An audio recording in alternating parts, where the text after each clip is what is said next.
Hi there. This is Rayetta Michael, one of the founders of Help in the Home.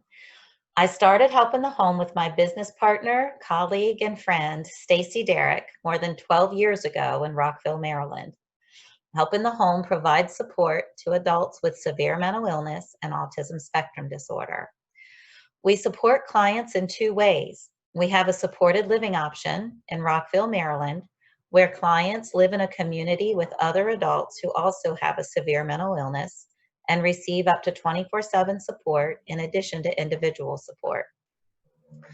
For people who live outside of our supported living community, we offer one-to-one individual support where our care coordinators help clients achieve their goals by bringing together all the members of a client's team. Today, we will be speaking with Robert Kolker, the author of Hidden Valley Road. We discovered Hidden Valley Road through the Oprah Book Club and were so excited to see a book about severe mental illness featured on a mainstream reading list. This book is an in-depth account of severe mental illness through the lens of the Galvin family, a family with 12 children, 6 of whom developed schizophrenia. It explores the history of beliefs about causes of mental illness and explores treatment from Freud and Jung through the advent of psychotropic medications. It also provides a detailed look into the research behind these developments. But more than this, Hidden Valley Road gives us an intimate picture of what it is like to be part of a family living with schizophrenia. You see how changes and developments over time affect those struggling with this illness on a deeply personal level. The story of the Galvin family is a story of incredible strength and resilience. I consider this book to be a great gift.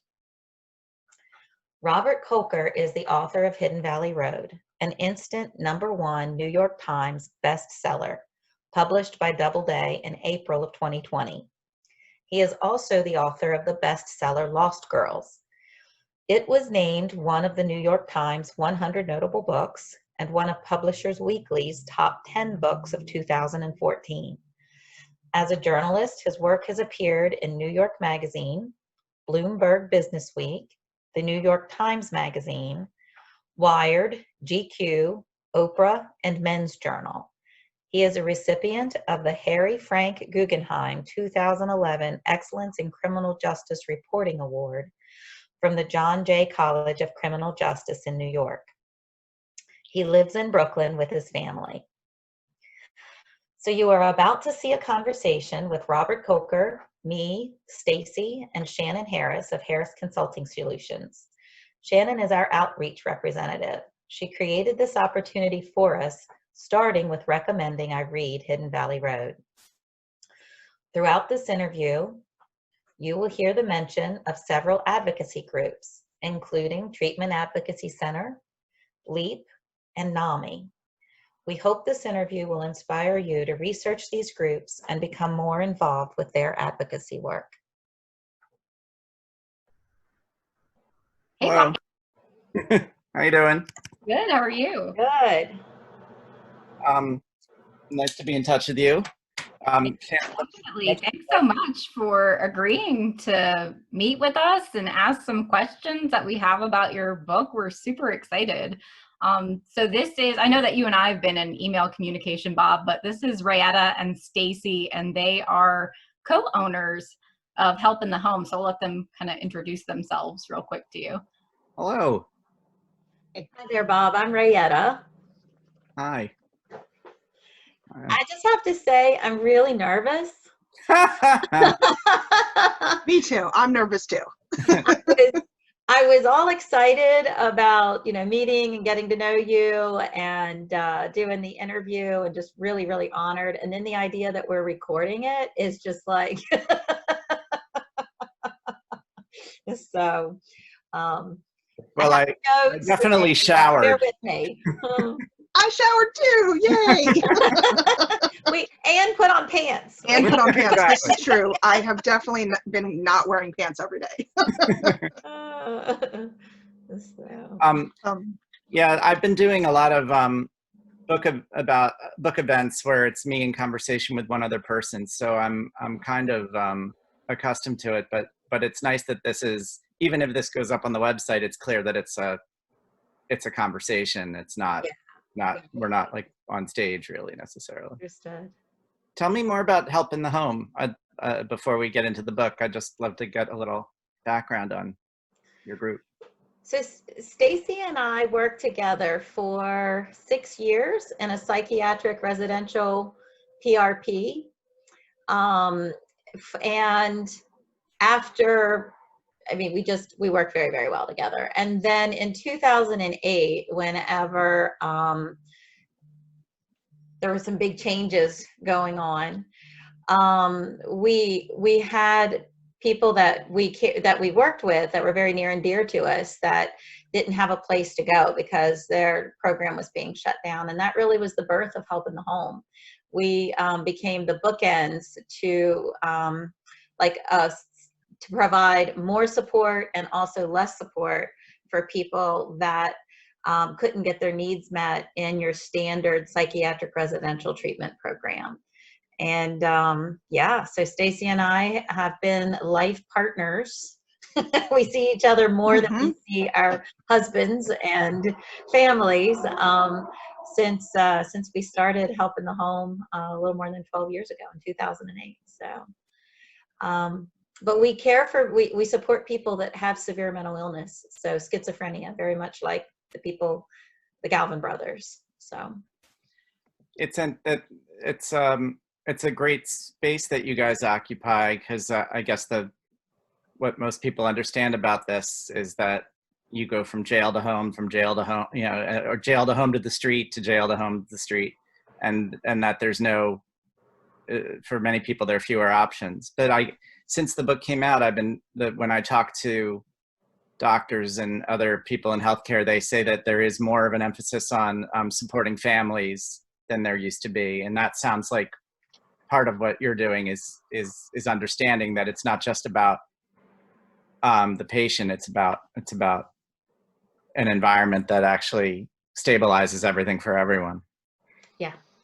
Yeah, because truly, I do feel like with the majority of our clients, if they were not with us in our community, they would be in jail or on the streets. I mean, that's something that very clearly, and we even have some clients where that's been a discussion, where they're like, well, I don't know if I want to take my medication or do this. And so it really is, okay, would you rather be on the streets? Do you want to be with us? And we actually have one guy who was very clear that he's like, I choose you over the streets. And we're like, we're so happy to hear that. Excuse me, things have frozen up. I might have to move to a different room. no worries. Oh, yep, just froze now.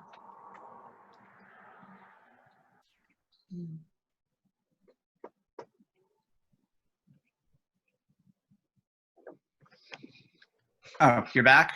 Yeah, hi. Hey, if that happens one more time, I'm going to move right next to the router, just to. Understood. Understood. So if I freeze up, I'll be back in a jiffy. But I'm trying in this room. Understood.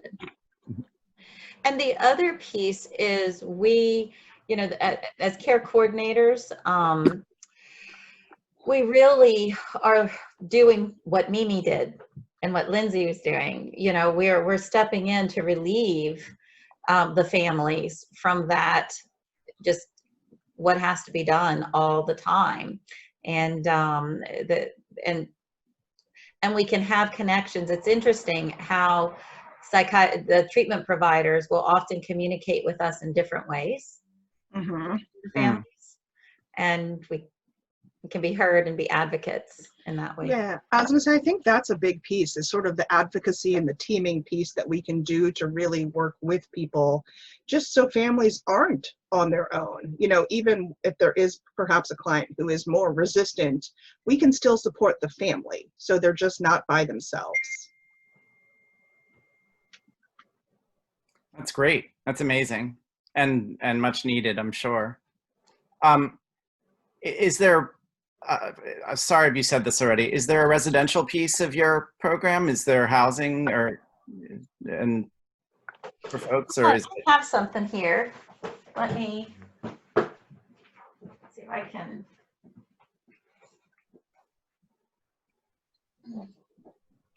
I don't know if you can see this. Kind of. It's one of our little handouts. Oops. Yeah, there it is. Individual support and living community. Okay. Right. Yeah. We have a supported living community. So it's broken up into kind of the two pieces. And everyone in the supported living community gets individual support plus more. You know, they have a community manager that's there with them 24/7. And I love our SLC because it's very much like an extended family with ages across, you know, our youngest has been 18, our oldest right now is 72. Just a group of 10 people that are there now. The most we've had is 15. So it's just a small, intimate group of people. And the community managers build relationships with them, but also between them. And yeah. And most of those 10 people are they not aware that they're sick, or are they not? Are they self-aware? It runs the gamut. Right. Yeah. I was gonna say that's a great question, It because we runs really get some of all of the different types. Some people who know, some people who don't. Some people who work full-time after finishing their bachelor's degree and are still struggling with insight, wanting to go off of meds, how do I accept this, you know, but able to live with us and do very, very well. Yeah. And And others, it's a good day if they're able to get up and come down and join us, you know, to help make dinner. So. But even thinking about some of our guys who have very little insight, I feel like a huge piece of sort of our success with them is the relationships that we're able to build. Like, I'm thinking about one guy who's always wanting to come off his meds, and it's constantly, you know, even though he is not saying a concern, he knows we're looking out for his best interest. And so he'll hear us when we're like, whoa, you know, the fact that you barricaded yourself in the door, you know, in your bedroom and don't want to let people in, that's concerning to us, even though you don't think it is. Maybe we need to reach out to your psychiatrist, you know, see what we can do. So even if he's not seeing that as an issue, he's able to recognize we really care about him, you know, and so I think that's a big piece of it too. Well, that's great. You know, he knows there are constant people in his life. Yes. Yeah. Mm-hmm. You're making me think of Matthew Galvin, who lived on he recently needed, his health has failed, so he's in assisted living, but for more than 30 years, he was in Section 8 housing, living independently. And late in the game, working on this book, I got a big stack of healthcare records from him, and they basically were, every visit was the same. He'd show up every month, and at the same place. He would never skip an appointment. He would spend, you know, some of the appointments he'd be grumpy, some he'd be grouchy, some he'd be okay. At the end of every appointment, he'd say, I don't think I need to keep taking my meds. And the doctor would say, actually, I think you should. And then he would take his meds, and then that would be it. And so week after week after week, he had that going, and, you know, not exactly self-aware, but not compliant either, which is fascinating to me. Right. The other thing I thought of when listening to you guys talk was, you know, when I first started working on trying to reconstruct the past events with this family, you know, one thing that I learned early was that there was a moment when a bunch of doctors were at a family meeting with both Mimi and her husband, and they basically suggested that the parents were the problem and that it was really tough for them. But as I looked into it, I realized that happened a little later. That was 1970, 71, 72, and that the first big hospitalization for the family was 1970 with Donald.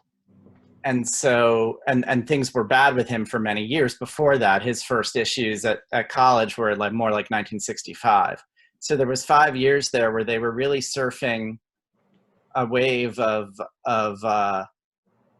desperation. You know, not sure what to do.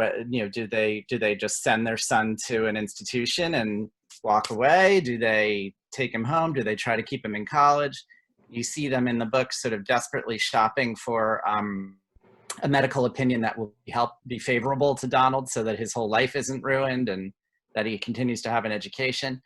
But I whipped all that together and then looked at the first draft. And one thing a friend of mine who read the first draft said was, what were the family's options? Like, what was really available to them in 1965? Right. And that began a period of harder work for me, where I was really trying to help readers understand exactly what the deal was if something like this was happening to your son. And to me, it was enormously complicated. You had, first of all, he wasn't a child. He was over 18. He was living in college, not at home. Part of them must have thought, well, it's time for him to leave the nest and learn to make it on his own. So when they have these problems pop up, they aren't sure how much they really need to get involved. And then secondly, I learned that, of course, about the schizophrenogenic mother, and how it had been many, many years that since that idea came up, and it had really taken hold in a great deal of psychotherapy.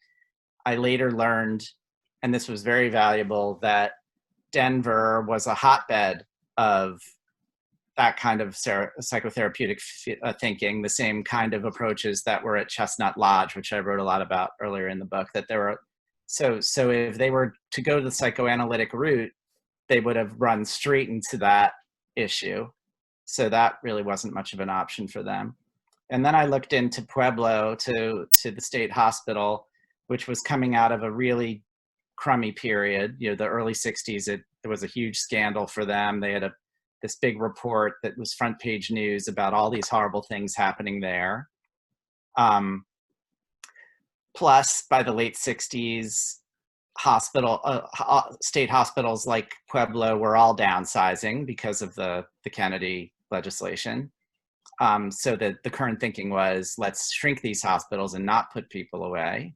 So that was happening. And then finally, there was their own personal situation. They still had,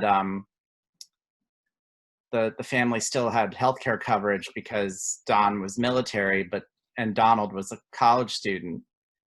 So luckily they could turn to some healthcare resources, but they were not wealthy, and places like the Menninger Clinic were not available to them. So they couldn't, and also, not only were they not wealthy, they also had 12 children and one income. So job one was maintaining that one income, and that one income happened to be a very prestigious job where Don was getting more politically connected and traveling more, and really couldn't tell everybody at work who he ran into that he was having this problem at home. So the stigma and the secrecy and the shame all bundled up together, so they couldn't even get any help. And so by the time I got all those factors together, suddenly I got this very clear picture of what life must have been like from 1965 to 1970. And I guess for the purposes of our conversation, that's where I think there's been the most change since the late 60s. There are organizations like yours, and there's a knowledge that families need support as well as patients. And also there's a knowledge of early intervention, which is, I kind of talk a little bit about in the book. Like everybody these days who I talk to, they say they really, maybe it's because there's so little hope on the pharmaceutical side or on the genetic side, they all say, you know, there's hope on the early intervention side. If we can help a 15-year-old, then maybe they won't, by the time they're 25, maybe they'll have had a couple psychotic breaks and not 25 psychotic breaks, and things will be better. I kind of ran around a lot in that, but I thought it might be interesting to mention that this wasn't, that none of this was obvious when I was starting. You know, I was talking to the two sisters who are the youngest in the family and have no memory of the late 60s. And their mother, who was 90 when I talked to her, but she was going to talk in generalities about things, but we weren't going to do a deep dive into it. And so it took a lot of detective work to try to, and archival work through health medical records and such, and with friends of the family and talking to many people to try to stitch together a sense of what was happening when things were coming undone for this family. So the work that you did behind the scenes and how you pieced everything together is just amazing. I'm really glad that you did go into explaining part of that process. That was one of the questions that I wanted to ask you, was just, how did you do this? Because it's just clear how in depth you've really looked at up so many things in the book. Mm. Yeah, I'm glad to hear that. I went into this knowing that that everyone in the family was ready to talk about it. I took a year of on and off talking on the phone with everybody who I could, including Matthew, not Peter and Donald I met personally later, but Matthew I was on the phone with, to feel them out and make sure that they were okay with the idea of this, because there are medical privacy laws, and I didn't want to get a book deal based on the sisters wanting a book and then suddenly a brother standing up and saying, no way, I don't want a book about this. So I was and also I had a full-time job. It's not like I needed to start right away anyway. So over the course of a year, I was in touch with them and really building up understanding with everyone. So I knew I had that. I said, well, even if I can't find a single medical record, I have the family to talk to. And that's a lot. And I also have the medical researchers to talk to, Dr. DeLisi and Dr. Friedman. And so the worst case scenario would be that it would be a book that would be really heavily weighted toward personal remembrances of the family and scientific information from talking to researchers. And the best case is that I would find amazing medical records that really told amazing stories. And I did find some of that, but you'll see I kind of tap dance around some of the brothers. How wonderful would it have been to have had more medical records on Jim, for instance, who is such a mess and so destructive, and yet stayed married for more than 10 years. The real struggle for me was trying to get a sense of what, I kept asking people who knew them or remember them, like, what was it like to hang out on a Friday night at Jim and his wife Kathy's house? Was Jim unstable? Was he unstable? Was he hitting his wife in front of people? Or were they charming and putting up a front? Were they never around each other? Did he just sort of come and go as he pleased? It was very, very hard for me to rebuild that period because nobody wanted to talk about it and nobody remembered in the family. And his ex-wife didn't have much to offer, really. She was very helpful in some ways, but not in that way. So I leaned on what I could find, which is a lot of material on Donald and Peter and some on Matthew. Right. But what you did share about Jim and Kathy, I was impressed with how you honored Kathy's strength through all of that. And you kind of spoke from her heart of the reasons that she stayed with him, and struggling, and then the reason that she did leave him was what we hear from so many women. It was whenever he first hit her son. Yeah. And that's when she did leave him, and then it was all downhill for him after that. It just was really, that's one thing that Shannon and I were talking about is how you really give dignity to women that can often be stigmatized. And can you talk a little bit more about that? Yeah, sure.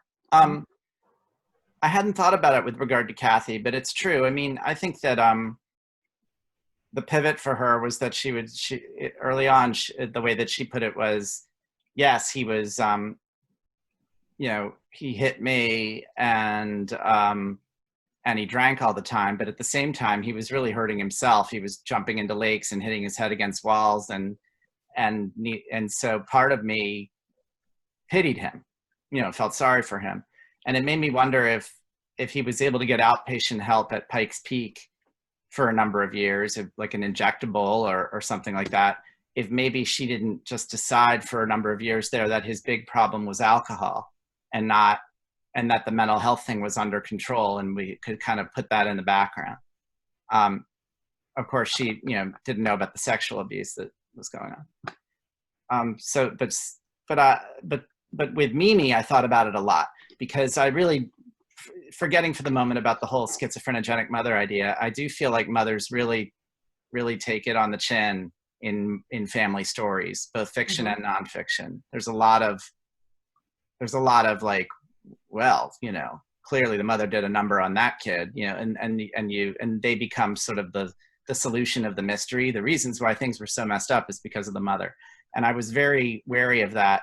And what I found in talking to the sisters was, and with Michael and a couple of, and Richard and John, and Mark too, actually, all of the mentally well siblings, was that they grew up very critical of their mother, but then in middle age, once they had families of their own, they started to see her with new eyes.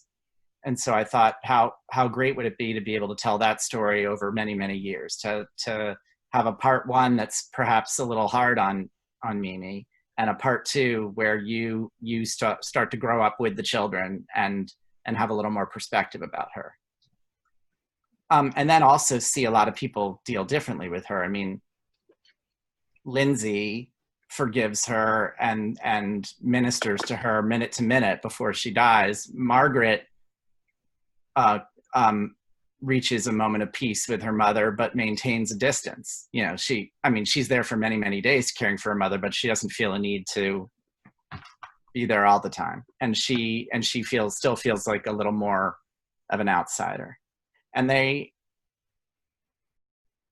it's also extraordinarily complex, because they could have spent their whole lives being upset that Mimi cared more for the sick children than she did for the well children. But they both did a tremendous amount of work on themselves to try to get to a place where they could recognize what was good about her.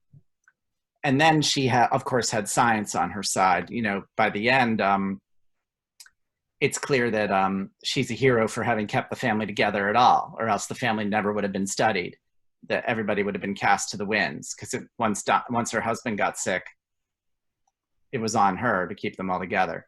So she's enormously complex, and I enjoy that kind of complexity. I don't like writing books about bad guys and good guys.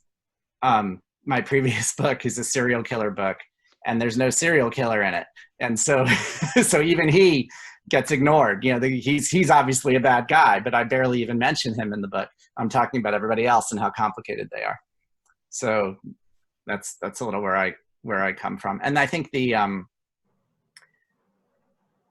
even I was amazed by the complexity here, because I thought that in the beginning, when I was on the phone with Lindsay and Margaret, I thought that this was going to be a story about two sisters who helped each other overcome the difficulties of their family and became each other's greatest salvation. But then I met with them personally. Once I got the book deal, I started taking more trips to Colorado, and I met with them separately. I had thought that that Margaret was the most since she was talking more on the phone, I thought she was the most involved in the family story. And because Lindsay was quieter on the phone, I thought that she was being dragged into this. And what I learned meeting with them personally was that Margaret actually had been setting up lots of distance between herself and the family, and Lindsay was involved in it 24/7. And I learned that the two of them clashed a lot and didn't have a lot in common about the way they dealt with the family. And I thought, uh-oh. And then a day or two went by, and I sat on it and I said, no, actually, this is better, because we all have families like this where where kids deal differently with their family issues. It's relatable beyond schizophrenia, you know, beyond the particulars of this family. I experience my parents very differently from how my brother and sister do. Although I guess there's some overlap, but anyway, I thought, well, good, it'll be complicated. Let's make it complicated. So that actually leads me into another question about how this book came to you, because I'm admittedly like a true crime fangirl. So I was actually introduced to you for the first time through an article that you wrote about The Last Stone, about the Lyon sisters. I live in Silver Springs, so that plaza is right down the street from me. So I devoured that book. It was so good. And then I went back, and once I did more research on Hidden Valley Road, I hadn't made that connection that it was you at that point. And then I went back after reading Hidden Valley Road and read Lost Girls. And I'm like, wow. And that incredible tie that Rayetta mentioned between how you give such life to these women who are very stigmatized. But it leads to the question of how do you go from writing this true crime book to this book about schizophrenia? Is it something that you chose or something that came to you? I'd love to know more about that. Sometimes I and other writers reverse engineer a book thinking like, I want to write about gun control, so I'm going to find a family that's been affected by gun violence and then write about the family story.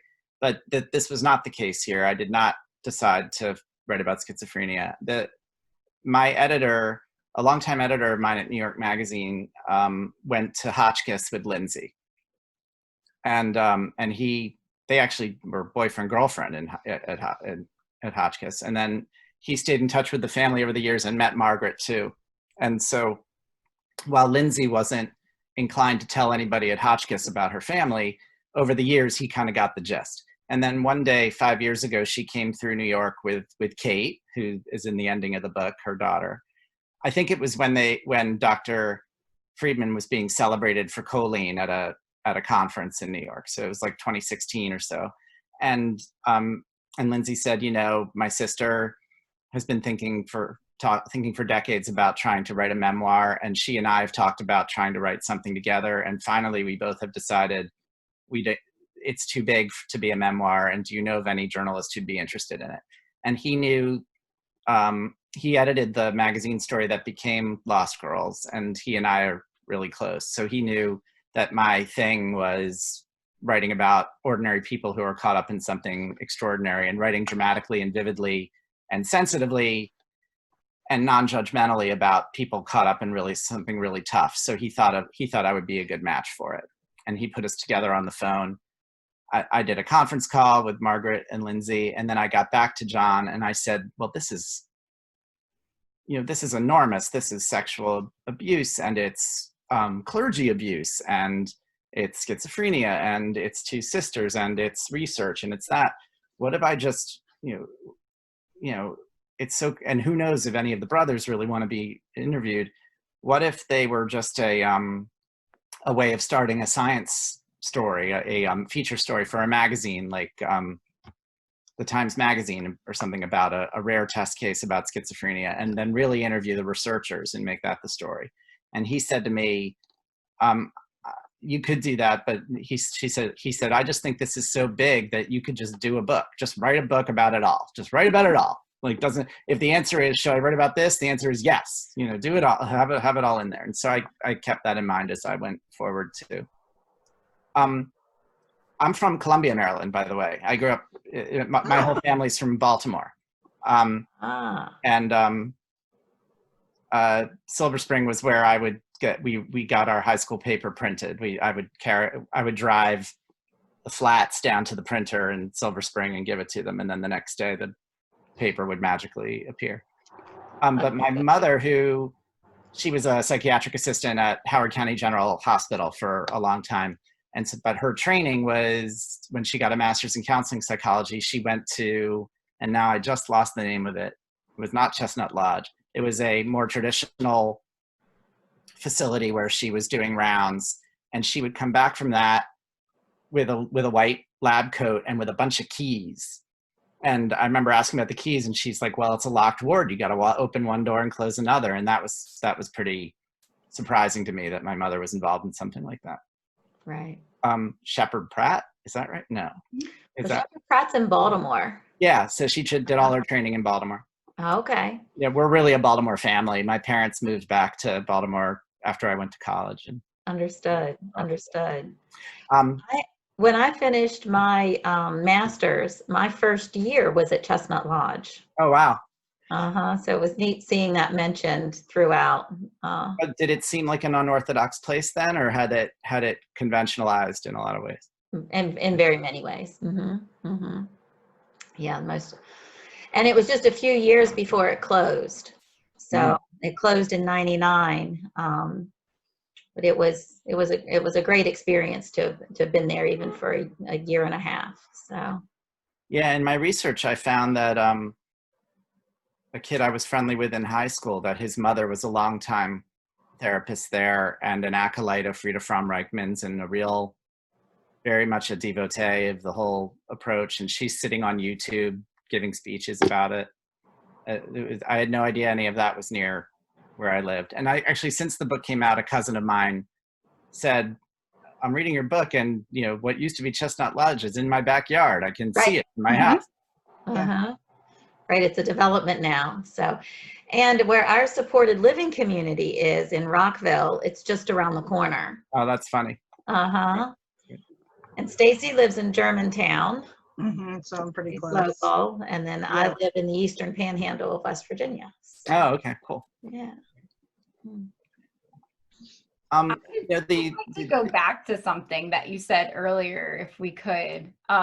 They feel like it's kind of a different thought process than what Stacy and Rada and I were talking about yesterday when we were kind of going over the questions that we wanted to touch on with you. And the conversation we were having was more about how the system hasn't really changed. Oh, I'd love to hear about that. So I'm going to turn it over to Stacy and Rada to talk a little bit more about that. But I just thought it was so interesting when you said it seems like it's gotten better, and like my instant reaction was. Well, and for me, it really is. I do. I think like we're in existence, so that fact that we exist, I do think that piece is better. But I think overall, it's still so much struggle and so hard for families, to know what to do and to have options and to be able to afford those options. And even when you can afford the options, I mean, I know a big thing right now in the news is everything going on with Kanye West. And we're seeing like, it doesn't matter how much money you have sometimes, it's so hard. It's just so hard, I think, sometimes, when you have people who are resistant to getting help, or not able to see it. That's always, I feel like, where I still feel like there's so much that still needs to be done, is when you're talking about the severe, not sort of mainstream mental illness, but severe mental illness, that it really is sort of getting to the right places can be hard. I know that we've had families before. I remember one family specifically, when they found us, they were like, oh my gosh, I'm so grateful to find you. I've been looking for something for this for the past, 10 years for my son, because we have no idea what to do. And the way they found us was random. We had a care coordinator was in visiting a client at the psychiatric unit in the hospital, and this mom happened to overhear her talking to the psychiatrist and was like, wait, what you're talking about is what I need. But just, I do think there's so much sort of out there that's so unknown and not there for support, even on a sort of a large scale level, like to get the help, and for families not to be on their own. So places like your place, are there groups out there advocating for more of them? Like, is it on list, for instance, to try to beat the drum saying we need more residential full supportive facilities, or is it not, or are they concentrating on other things? So that, whenever you were saying, what you were writing was complicated, right? The whole the treatment of serious mental illness and the laws that have been written and changed to deinstitutionalize, right? In the 1960s, you mentioned that whenever the medications were developed and they said, let's get everyone out of the institutions. When I was at Chestnut Lodge, we're going back 25 years ago, people were complaining that the length of stay was so short in the hospitals. It used to be, this is what they would say. Oh, we used to be able to keep people for 3 to 6 months and really get them stabilized before they went out. Now we can only keep them 21 days. Now here we are, and people were saying, oh, we've got to advocate for longer stays. We need more hospital beds. Then 25 years ago, now the average length of stay is 3 to 7 days. Wow. And there are fewer state hospital beds. The only, like in the state of Maryland, the all of the state hospital beds are forensic. You have to commit a crime to be able to be in it. It is very rare to get someone in simply because their illness is so bad. And we've actually had one person that we worked with, and been doing this for 25 years, and only had one person that we were able to follow until she got into a state hospital bed. And it took her over 6 months at one of the local hospitals. They kept her for 6 months, and she had to injure herself very severely on an inpatient unit before they said, okay, now we'll be looking for a hospital bed for you. And she's gotten there and she's done very well. But she could be there very long term. And so the advocacy work is really complex. What do you advocate for? Right now, more hospital beds, right? Also more support in the community. But then how do you get people who say, I don't need to be on meds, to accept that community support? And one thing that we really get behind is assisted outpatient treatment, where after so many involuntary admissions, they could be court ordered to accept their medications. But all of this is a very long, tedious process. So that should be your next book, Bob. more beds, but all kinds of beds. Like some residential, some short-term, some long-term. Right. That full continuum of care. And then, did you come across any advocacy groups? No, I've been doing that now since the book came out, and there have been a couple of talks I've done where the local NAMI chapter has been involved, just to be there for it. But I have not cracked NAMI in particular. And I'm wondering if, I think I sent an email to the leadership at some point saying, hi, the book, it's an Oprah book, you might want to look at it. Let's talk. What can I do for you? And no answer. Right. But on the other hand, I have made the acquaintance, and I've had several great phone calls with Javier Amador, the LEAP method guy. He's a psychoanalyst who developed a method. It's an acronym, LEAP. It's to help people who are not self-aware, who have anosognia. I've lost the anosognosia. Anosognosia, yes. And he has a brother with schizophrenia, right? Yes, and he had a TED talk, right? And he's he now has an institute or a foundation, and they're spread the word about that. And he's been helpful because he knows people at other places like the Treatment Advocacy Center and NAMI, and so I'm going to get a foot in the door and learn a little bit about what's what. But yeah, certainly, I think when I think about what my deal will be in the next year or so, advocacy should become a part of it for sure. I'd love to be involved in different ways. I'm remembering it now. It's Spring Grove. My mother's rotations were at Spring Grove Hospital in Catonsville, which was a psychiatric hospital.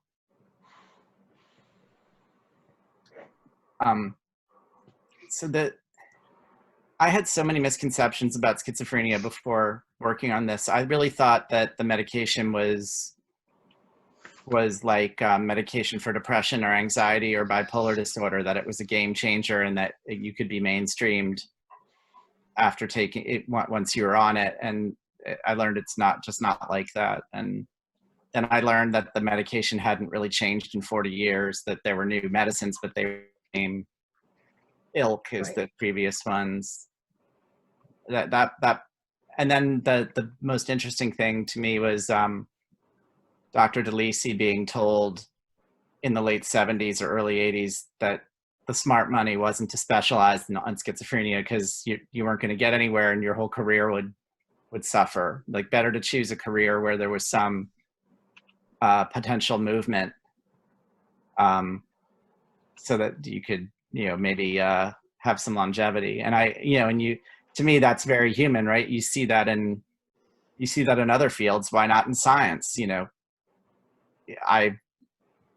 I worked on the staff of a magazine, I would only really, really want to work hard on a story if I knew there was a chance it was going to run. If the editor said to me, well, maybe it will run, maybe it won't, then I would try and find something else to work on. So everybody's trying to do what gets traction. And yet she didn't. She went off and worked on this. So I thought that was kind of brave. Very. And it made me think of things like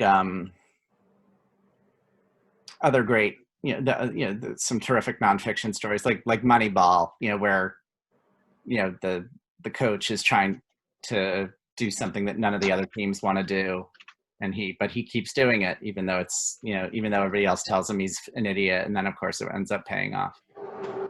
You want to root for that kind of person sometimes.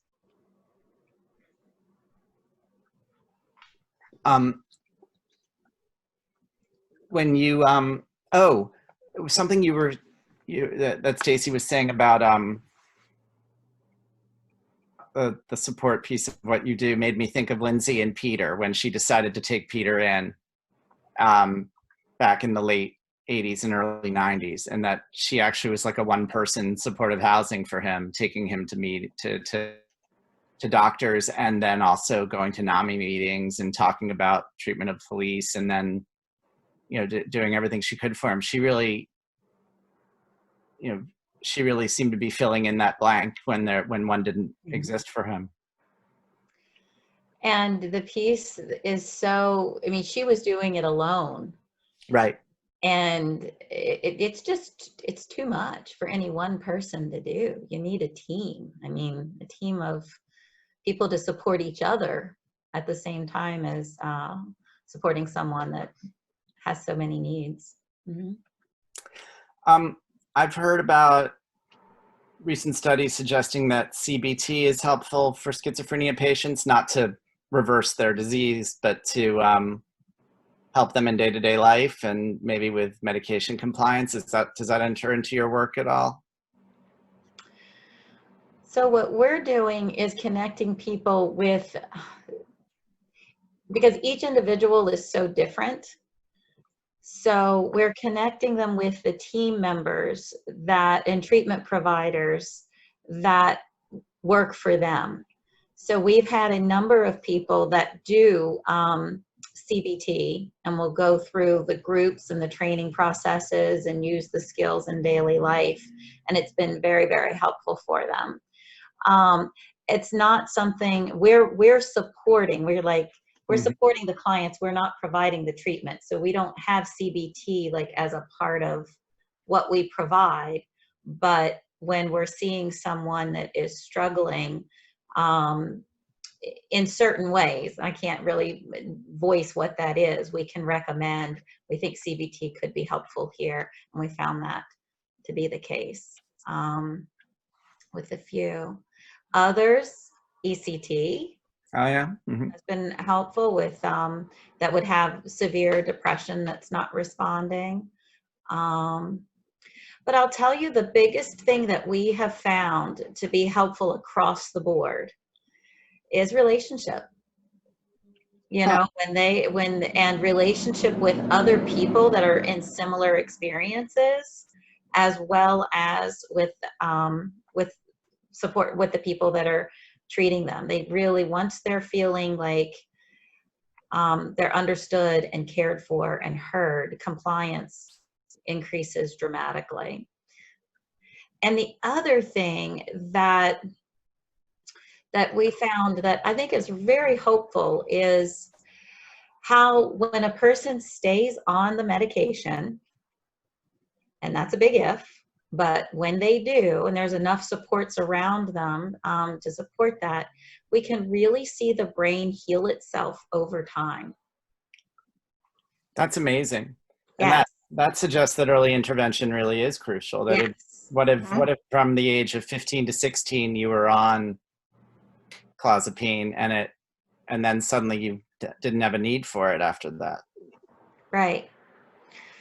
Well, we actually had two instances that were really dramatic, and I like to tell stories. One was a young man, the other a young woman, and both of them came to us in a very psychotic state where they were filling journals with scribbles. You would ask them what were they writing. They were writing a very big, important work. And this was at different points in times, right? This didn't happen at the same time. And over the course, before coming to us, they'd been very long-term hospitalization. And the agreement was if they were in our supported living community, they would stay on the same medications. Psychiatrist would keep them on the same core medication. One was on clozapine and the other was on Zyprexa, a variation of clozapine. And after, I'm going to say, for the one individual, it took probably about 2 years, and he was able to start writing paragraphs and take courses at Montgomery College, which is just around the corner. And after 4 years, he made A's in courses there. He had a tutor, and he'd finished as his tech. He got certified. It's like a technology certificate, like a computer technician to like work on the Geek Squad, and was able to go out and get part-time work in that field. And then the young woman, it was something very similar. When she came and was doing the same thing, we were like, well, there's hope. And it really was. It was about 3 years, and then she was making A's without a tutor at Montgomery College and finishing classes at MC, and then was able to get employment as a waitress in Rockville. And really, so those things are, it's promising. Now the key is, will they stay on the medications as they are, cured, because they feel like, oh, I don't need it anymore. And what happens then? So, yeah. Do they or their families have stories to tell about law enforcement, about conflicts or skirmishes with the local police? I asked just because it's kind of a hot topic. To your different interactions with just right. I was Montgomery County, who've had the CIT training versus other counties that haven't. So we actually, a few years ago, we had a client, this gentleman who was in his mid-60s. He was Black. He was a Rastafarian, and he was very psychotic. Lovely, amazing guy. He was actually one of my favorite people to spend time with. And he, I needed to call the police for him multiple times. And it was so clear, depending on where he was living, because he's lived in both Montgomery County and then also in PG County, how clear the different police training was. When he was living in Montgomery County and I had to call, for some type of support. There was one time I went to his apartment to check in on him, see how he was doing. And he really, he didn't want to hurt anyone, but I, knocked on the door, hey, it's Stacy. And he said, I need you to go away because I don't want to hurt you. I said, great, I'm going to go away. But he'd opened the door and I could see that he had thrown a knife into his wall. And so I was like, okay, well, you're having a tough day. And so to call, and it would be police officers who came out. They actually come out also with someone from the crisis center.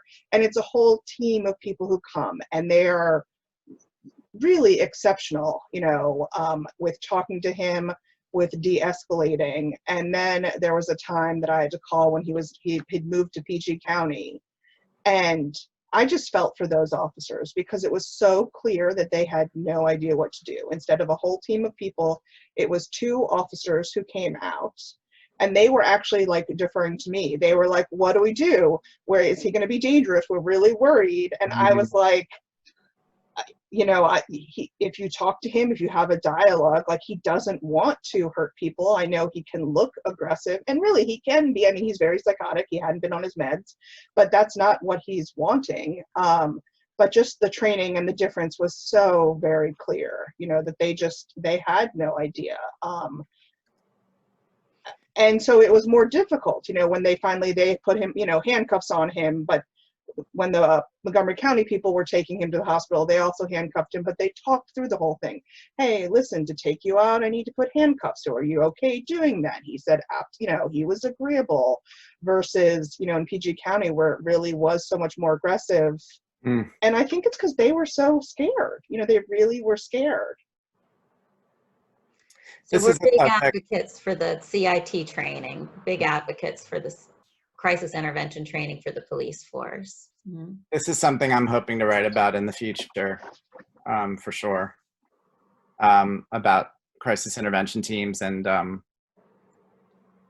also, what makes a good one versus a bad one, because one thing I'm hearing is that not all crisis intervention approaches are created equal, and particularly when they're compulsory for police departments, how effective can they possibly be? I'm still learning about all that stuff. Well, and I will say, not just, with this one gentleman, but overall, I've always been really impressed when we have had to call the police in Montgomery County. I do feel like that training that they have, that they are just, they come with a very clear, different level of experience. And I do think a lot of it is really education, because the more you know, the less scary it is. And I really think if you're coming in and you're scared, you're not going to be able to react the same way, but if you have a level of education and the way that you should try to talk to someone, and you have a team, because Montgomery County will do that. They'll have someone come out, like from the crisis center, an actual crisis worker come out. So it's not, it actually is a skilled person coming out to be there and to help support and to talk to them. And it's a huge difference. That's great. Are there people who stay with you who have no family? Who it's either you or the streets, or is there always inevitably a family to be involved in their care as well? So it's interesting that choice between us or the streets is generally a medication issue more than a family issue. Oh, right. If they're agreeing to take their medications, then they'll want to be with us. But everyone who's with us does have family. We are private pay, so there needs, some have family that live in California.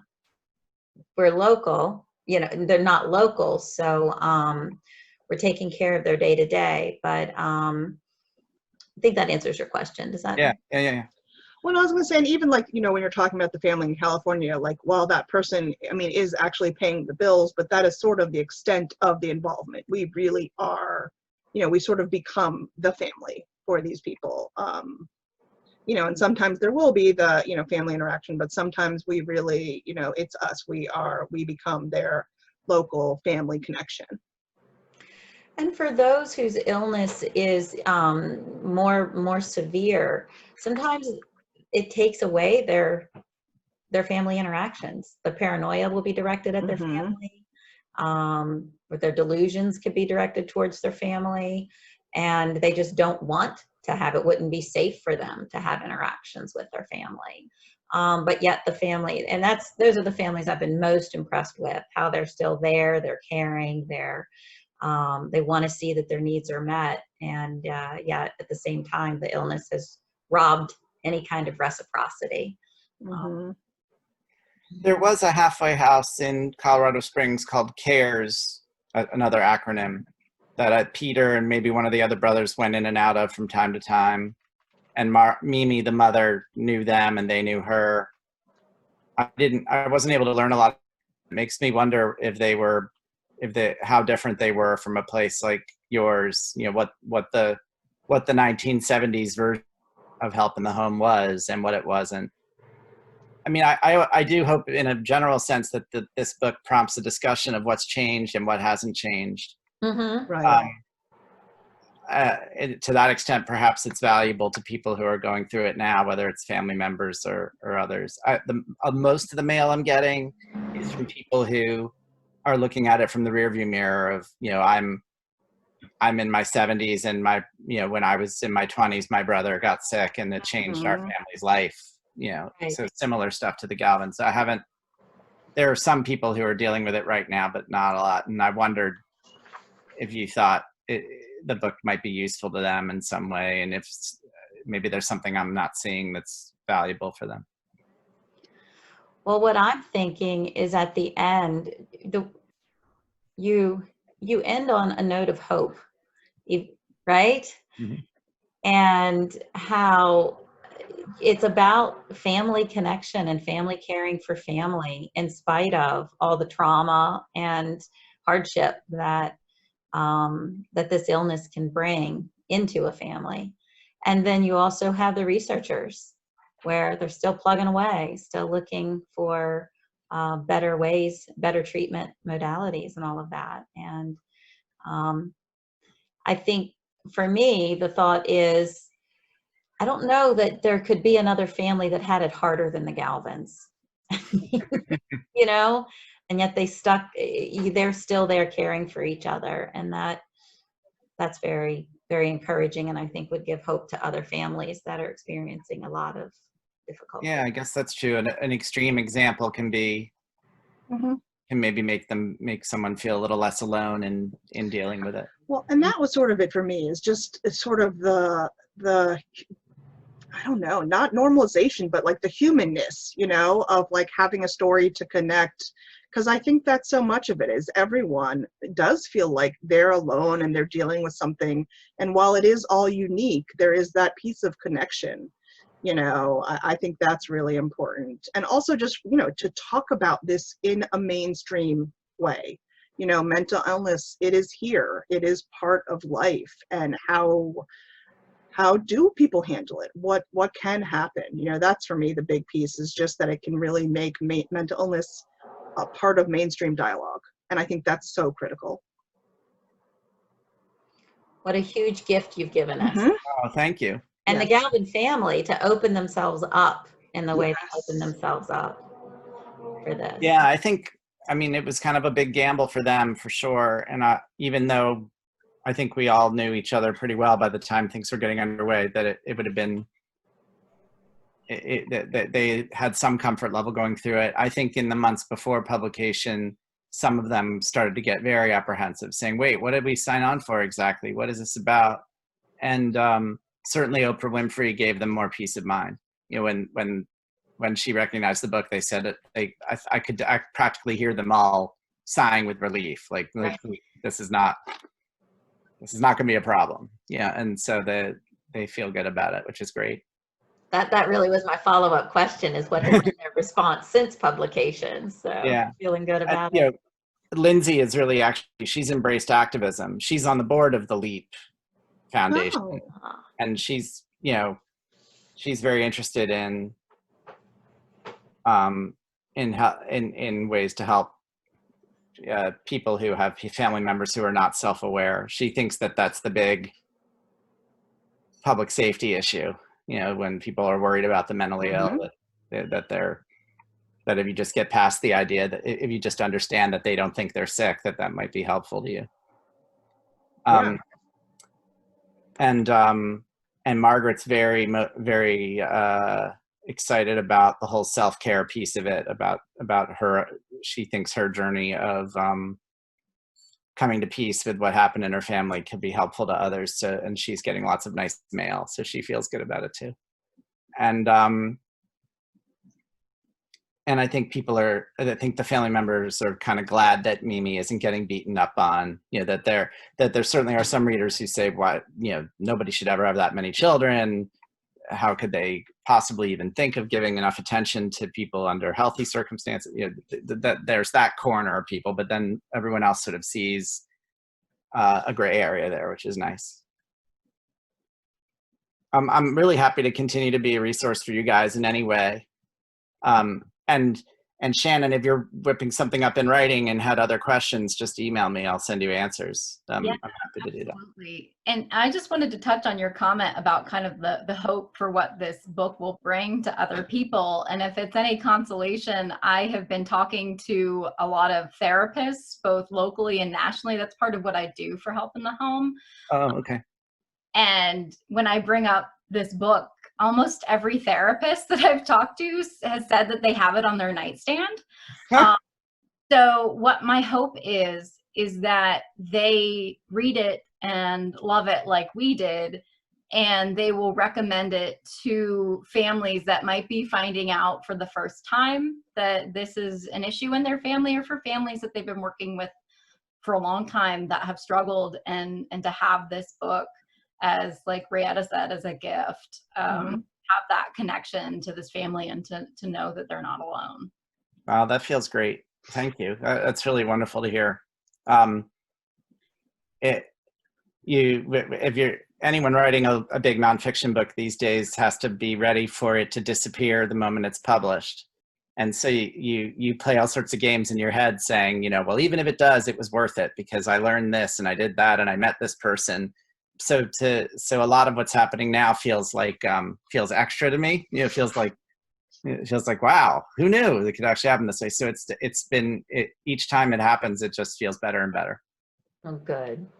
And we wanted to end, so we've been big fans of Brene Brown's Unlocking Us podcast, and her rapid fire question. So yeah, I don't know what that is, but I know her.